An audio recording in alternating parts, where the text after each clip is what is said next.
Very good morning सभी students को। सबसे पहले मैं आज से 20 वर्ष पहले भारत माता की रक्षा करते हुए अपने प्राणों की बाजी लगाने वाले अमर शहीदों को सत सत नमन करता हूँ, क्योंकि आज उन शहीदों की 21वीं वर्षगांठ है। तो उन बहादुर जाबाज सिपाहियों को मैं नमन करता हूँ, सत सत नमन प्रणाम। पिछली कक्षा में प्यारे विद्यार्थियों हमने भाषा, व्याकरण और लिपि जो टॉपिक लिया था उसमें भाषा से संबंधित हमने अध्ययन किया था, जिसमें भाषा का अर्थ, भाषा की परिभाषा, भाषा के रूप और भाषा के विविध रूप। लास्ट क्लास में हमने भाषा, विभाषा, बोली और उपबोली तक हमने अध्ययन कर लिया था। अब हम इसी कड़ी को आगे जारी रखते हुए अध्ययन करेंगे आज कि भाषा है, उस भाषा की प्रमुख, हिंदी भाषा की प्रमुख उपबोलियाँ और उपभाषाएं कौन कौन सी हैं, और उसके बाद में राष्ट्रभाषा और राजभाषा के बारे में हम अध्ययन करेंगे। तो हमारा टॉपिक है हिंदी की प्रमुख उपभाषाएं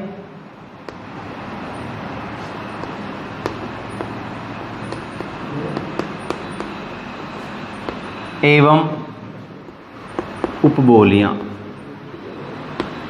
उपभाषाएं एवं उपबोलियाँ। हिंदी की प्रमुख उपभाषाएं तो कौन कौन सी है और प्रमुख उपबोलियाँ कौन कौन सी हैं। तो हिंदी की प्रमुख उपभाषाएं 5 हैं: पूर्वी हिंदी, पश्चिमी हिंदी, पहाड़ी हिंदी, बिहारी और राजस्थानी हिंदी। और इनकी अलग अलग जो उपबोलियाँ हैं उनके बारे में हम अध्ययन करेंगे। तो सबसे पहले इधर लिखते हैं अपन उपभाषाएं,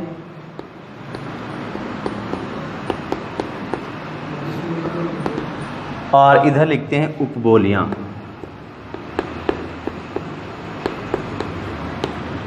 उपबोलियाँ पहली है पूर्वी हिंदी। पूर्वी हिंदी, पूर्वी हिंदी की प्रमुख उपबोलियाँ हैं अवधी, बघेली और छत्तीसगढ़ी।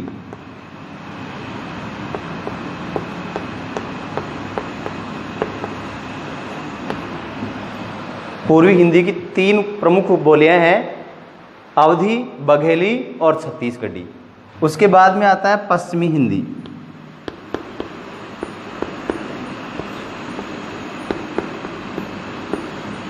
पश्चिमी हिंदी की प्रमुख उपबोलियाँ हैं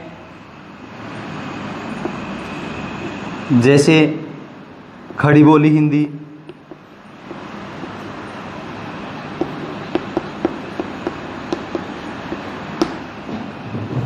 कन्नौजी, बांगरू, खड़ी बोली, कन्नौजी, बांगरू। इसके अलावा आपकी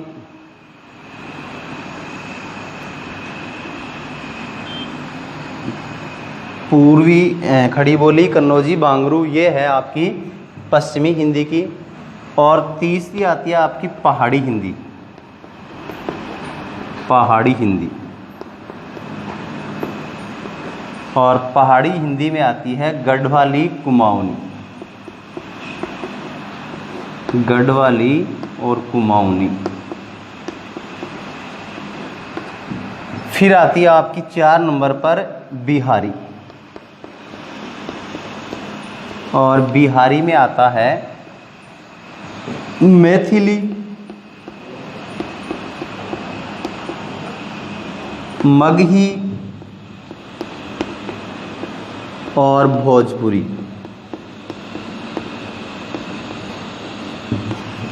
और 5 नंबर पर आता है राजस्थानी हिंदी।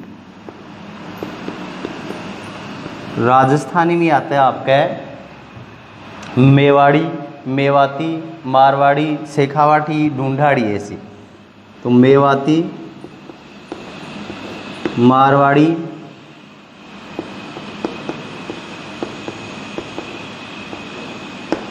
मेवाड़ी, शेखावाटी, ढूंढाड़ी आदि। तो ये हैं अपनी हिंदी भाषा की प्रमुख उपभाषाएं और उपबोलियां। कितनी है उपभाषाएं? 5। पूर्वी हिंदी, पश्चिमी हिंदी, पहाड़ी हिंदी, बिहारी हिंदी और राजस्थानी हिंदी। और सभी की उपबोलियां हैं अलग अलग। जैसे पूर्वी हिंदी की है अवधी, बघेली और छत्तीसगढ़ी। इसके अलावा पश्चिमी हिंदी की है खड़ी बोली, कन्नौजी, बांगरू। पहाड़ी हिंदी की है गढ़वाली, कुमाऊनी। बिहारी हिंदी की है मैथिली, मगही और भोजपुरी। तथा राजस्थान की है अपनी मेवाड़ी, मेवाती, मारवाड़ी, शेखावाटी, ढूंढाड़ी, उनियारा। ये सारी हिंदी की प्रमुख उपभाषाएं हैं और उपबोलियां हैं। तो आई बात समझ में। अगला जो हम टॉपिक पढ़ेंगे इसी कड़ी में है और वो है राष्ट्रभाषा और राजभाषा। जब हम विविध रूप पढ़ रहे थे तो मैंने आपको बताया था कि विविध रूपों में अलग अलग भाषा विद्वान अलग अलग रूप मानते हैं। मातृभाषा है, मानक भाषा है, अमानक भाषा है, राष्ट्रभाषा है, राजभाषा है, कृत्रिम भाषा है, ऐसे। लेकिन हमने वो 4 बातें पढ़ी कि विविध रूपों में कौन कौन सी है। पहली मूल भाषा, दूसरी उपभाषा, तीसरी बोली और चौथी उपबोली। उसके बाद में हमने पढ़ा हिंदी की प्रमुख उपभाषाएं और उपबोलियां। अब हम पढ़ेंगे कि राष्ट्रभाषा क्या होती है और राजभाषा क्या होती है। तो 5 नंबर लगा लेते हैं कि राजभाषा। राजभाषा, राजभाषा किसे कहते हैं? किसी भी देश का संवैधानिक प्रशासनिक कार्य जिस भाषा के अंतर्गत किया जाता है हम उसे राजभाषा कहते हैं। यानी किसी भी देश का जो राजकीय कार्य है, जो प्रशासनिक संवैधानिक कार्य है, वो उस देश की जिस भाषा के अंतर्गत किया जाता है हम उसको क्या कहेंगे? राजभाषा कहेंगे। तो परिभाषा है किसी भी देश का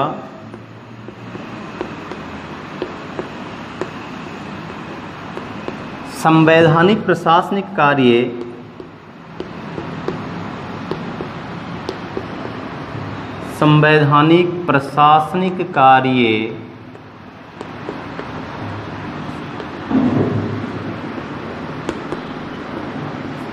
जिस भाषा के अंतर्गत किया जाता है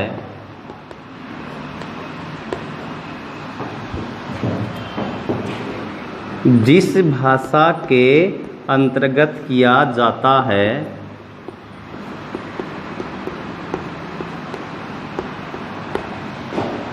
उसे राजभाषा कहते हैं।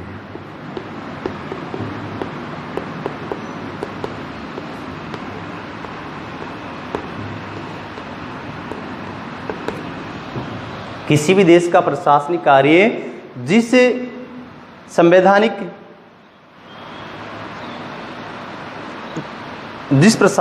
किसी भी देश का जो संवैधानिक प्रशासनिक कार्य है वह जिस भाषा के अंतर्गत किया जाता है उसे हम क्या कहते हैं?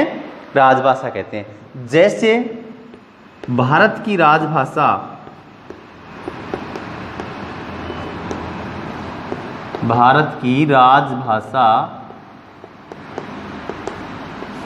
हिंदी व अंग्रेजी दोनों हैं।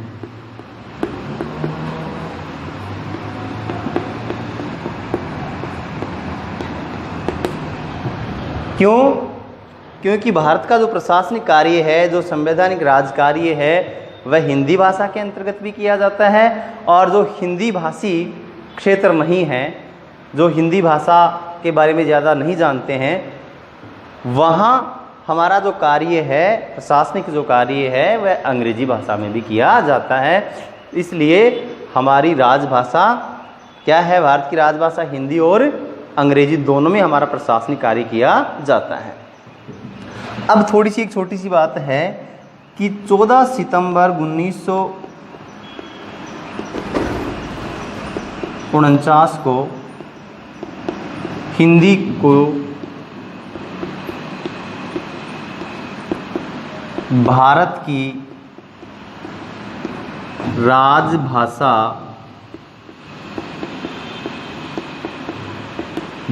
राजभाषा स्वीकार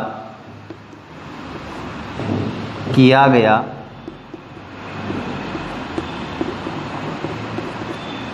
इसलिए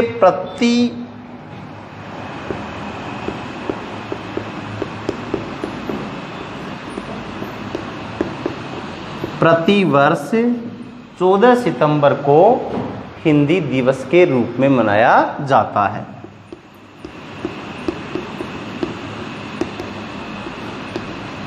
चौदह सितंबर को हिंदी दिवस के रूप में मनाया जाता है।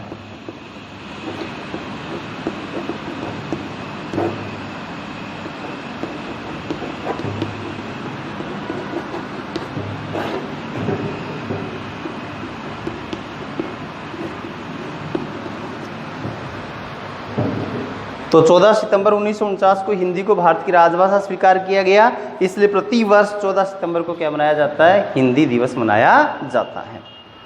तो ये थी अपनी राजभाषा। अब आती है राष्ट्रभाषा। राष्ट्रभाषा किसे कहते हैं?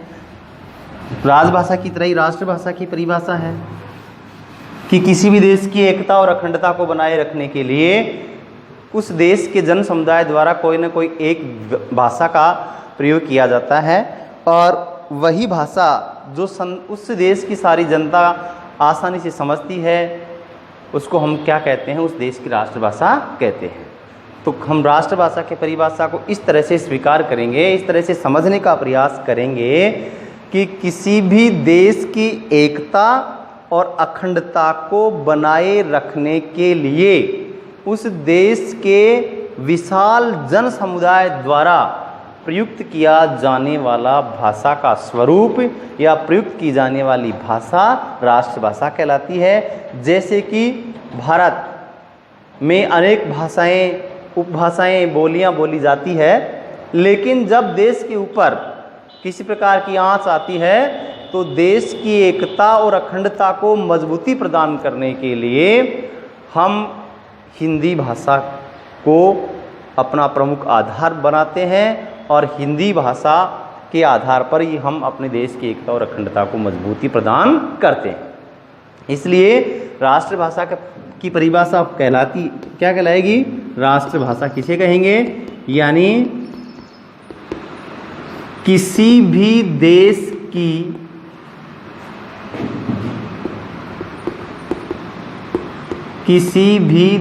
की एकता और अखंडता को बनाए रखने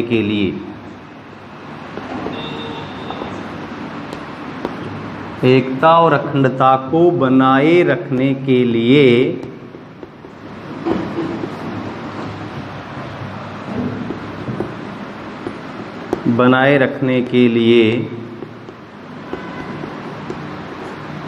उस देश के विशाल जन समुदाय द्वारा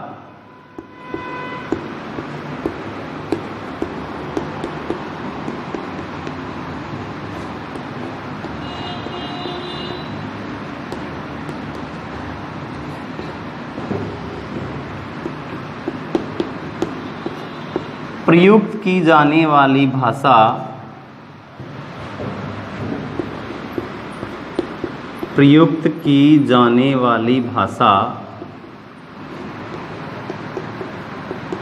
राष्ट्रभाषा कहलाती है।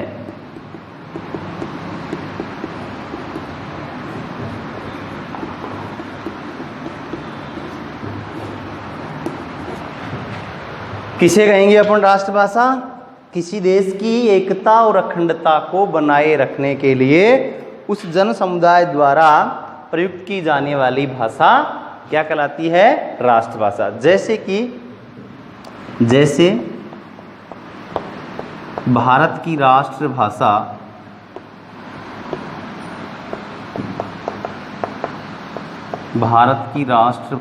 हिंदी है।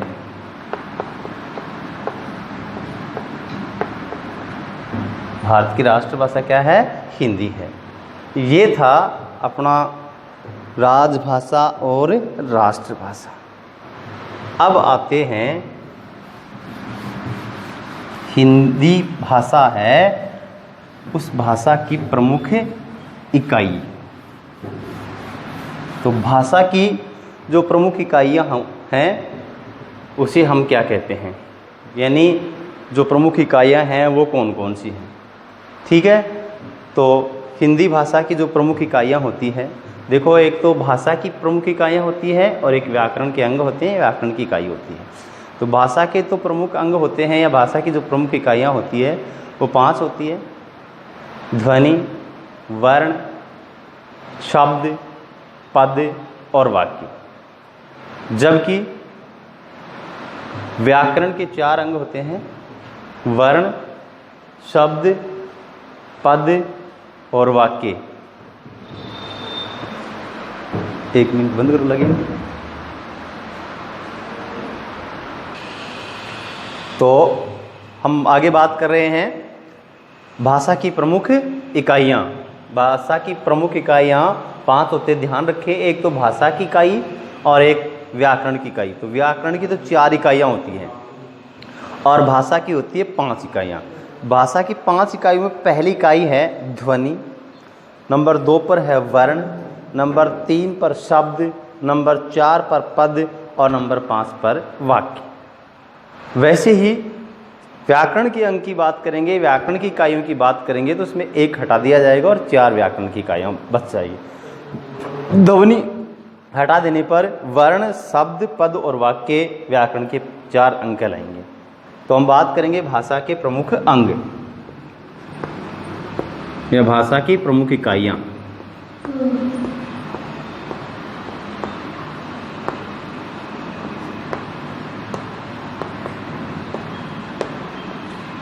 भाषा की प्रमुख इकाइयाँ देखो, तो भाषा की प्रमुख इकाइयाँ 4 हैं, 5 हैं। 1 नंबर पर आता है आपका ध्वनि, 2 नंबर पर आपका आता है वर्ण, 3 नंबर पर शब्द, 4 नंबर पर पद और 5 नंबर पर वाक्य। हम एक एक का अध्ययन करेंगे। ध्वनि, मुख से उच्चारित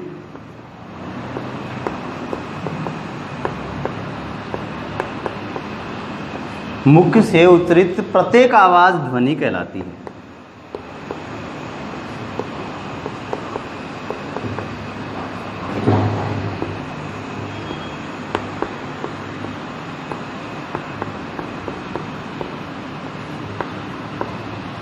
परिभाषा क्या होगी? मुख से उच्चारित होने वाली प्रत्येक आवाज़ क्या कहलाती है? ध्वनि कहलाती है।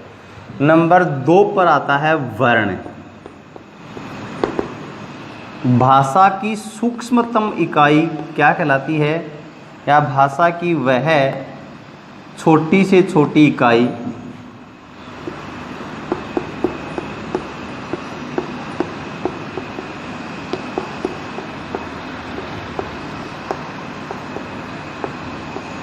जिसके और अधिक टुकड़े नहीं किए जा सकते।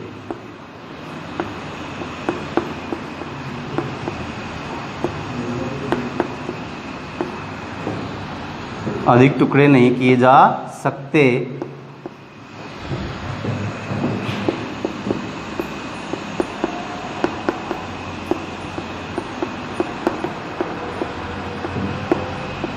उसे हम क्या कहेंगे? वर्ण कहेंगे। 2 परिभाषाएं पढ़ी हमने। पहली ध्वनि यानी मुख से निकलने वाली प्रत्येक आवाज़ क्या कहलाती है? ध्वनि कहलाती है। और नंबर 2 पर हमने पढ़ा क्या? वर्ण, यानी भाषा की सूक्ष्मतम इकाई क्या कहलाती है? वर्ण कहलाती है। हालांकि भाषा विद्वानों के अनुसार, व्याकरण के अनेक साथियों ने, विद्वान साथियों ने वर्ण की परिभाषा कंपटीशन लेवल पर अलग दे रखी है, भाषा के जो वर्ण हैं उनकी। लेकिन आपके सिलेबस में बस इतना ही थोड़ा सा ध्यान देना है कि भाषा की सूक्ष्मतम इकाई क्या कहलाती है? वर्ण कहलाती है। नंबर 3 पर आता है शब्द। तो शब्द की परिभाषा हम क्या कहेंगे कि वर्णों के सार्थक समूह को शब्द कहते हैं। जब वर्ण मिलकर के एक कोई ना कोई अर्थ, निश्चित अर्थ देने वाला कोई शब्द बन जाता है, तब हम उसको क्या कहते हैं, शब्द कहलाते हैं। यानी कि वर्णों के सार्थक समूह को, क्योंकि शब्द 2 प्रकार के होते हैं अर्थ के आधार पर, सार्थक और निर्थक। सार्थक का मतलब होता है जो कोई ना कोई निश्चित अर्थ दे, और निर्थक का अर्थ होता है जिसका कोई ना कोई अर्थ न हो। तो वर्णों के सार्थक समूह को शब्द कहते हैं। वर्णों के सार्थक समूह को शब्द कहते हैं। नंबर 4 पर आता है पद। पद यानी शब्द जब व्यवहारिक रूप में, शब्द जब व्यवहारिक रूप में प्रयुक्त होकर, व्यवहारिक रूप में प्रयुक्त होकर अन्य शब्दों के साथ, अन्य शब्दों के साथ अपना संबंध स्थापित कर लेता है,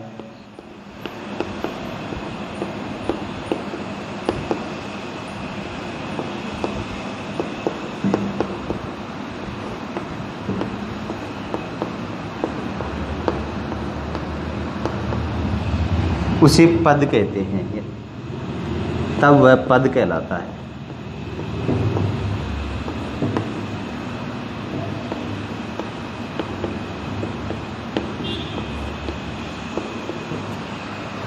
यानी कोई भी शब्द जब व्यवहारिक रूप में, व्याकरणिक रूप ले लेता है, व्यवहारिक रूप में प्रयुक्त होकर के अन्य शब्दों के साथ अपना कोई ना कोई संबंध स्थापित कर लेता है, हम उसको क्या कहेंगे, पद कहेंगे। और नंबर 5 पर आता है वाक्य। वाक्य देखो, शब्द अलग होता है, वाक्य अलग होता है, पद अलग होता है। जैसे वर्णों के सार्थक समूह को शब्द कहते हैं, और शब्द मिलकर जब 2 या 2 से अधिक शब्द परस्पर मिलकर जब कोई ना कोई एक निश्चित अर्थ प्रकट करते हैं, तब वह क्या कहलाता है, वाक्य कहलाता है। जबकि सीधे सीधे अर्थों की परिभाषा यह है कि शब्द मिलकर के आपस में क्या कहलाते हैं, वाक्य कहलाते हैं, जो कि गलत है, क्योंकि शब्द मिलकर तो वाक्यांश कहलाएंगे। जब तक वो कोई ना कोई निश्चित अर्थ नहीं देता, तब तक वह वाक्यांश है, न कि पूर्ण वाक्य। इसलिए वाक्य की परिभाषा होगी कि 2 या 2 से अधिक सार्थक शब्द मिलकर, 2 या 2 से अधिक सार्थक शब्द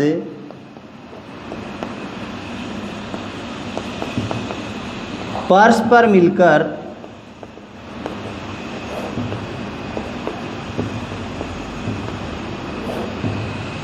एक निश्चित अर्थ प्रकट करे,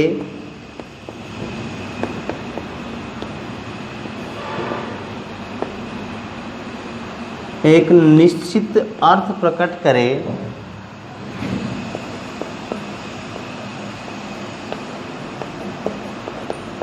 उसे वाक्य कहते हैं।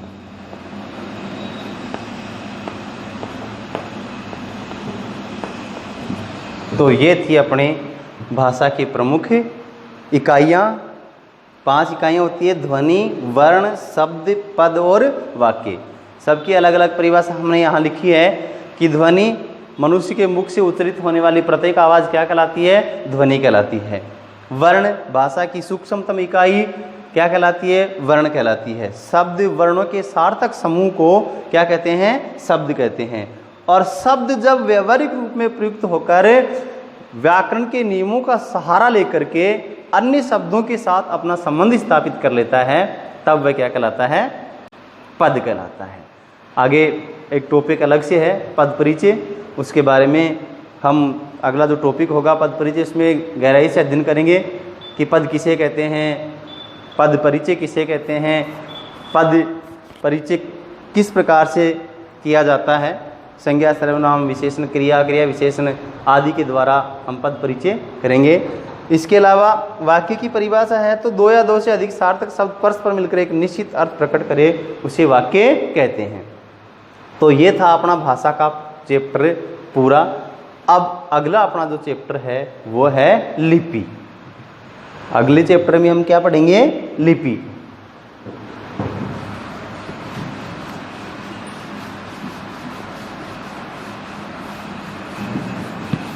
लिपि के बारे में हम अध्ययन करेंगे। तो लिपि किसे कहते हैं, भारत की जो भाषा है प्रमुख भाषा हिंदी, यहाँ सर्वाधिक बोली जाती है, पढ़ी जाती है, लिखी जाती है, उस हिंदी भाषा की लिपि क्या है और उस देवनागरी लिपि की प्रमुख क्या विशेषताएं होती है, और लिपि जो भारत की प्राचीन लिपियां थी वो कौन कौन सी लिपियां थी, उसके बारे में हम पढ़ेंगे। तो अगला टॉपिक होगा अपना लिपि। इसकी परिभाषा पढ़ेंगे। लिपि मैं सीधे सीधे शब्दों में आपको बताना चाहूँगा कि जब मनुष्य अपने भावों और विचारों को विशेष चिन्हों के द्वारा अंकित कर दिया जाता है तो वह लिपि कहलाती है। भारत की जो भाषा है, मानक भाषा हिंदी है, उस हिंदी भाषा की लिपि देवनागरी लिपि है। देवनागरी लिपि इसका नाम क्यों पड़ा, प्राचीन भारत की जो भाषाएं थी उनकी लिपियां कौन कौन सी थी, ब्राह्मी ख्रोष्टी लिपियां थी, उनकी उत्पत्ति कहाँ से हुई, कैसे हुई, और देवनागरी लिपि की क्या क्या प्रमुख विशेषताएं होती हैं, वो हम अगली क्लास में अध्ययन करेंगे। धन्यवाद।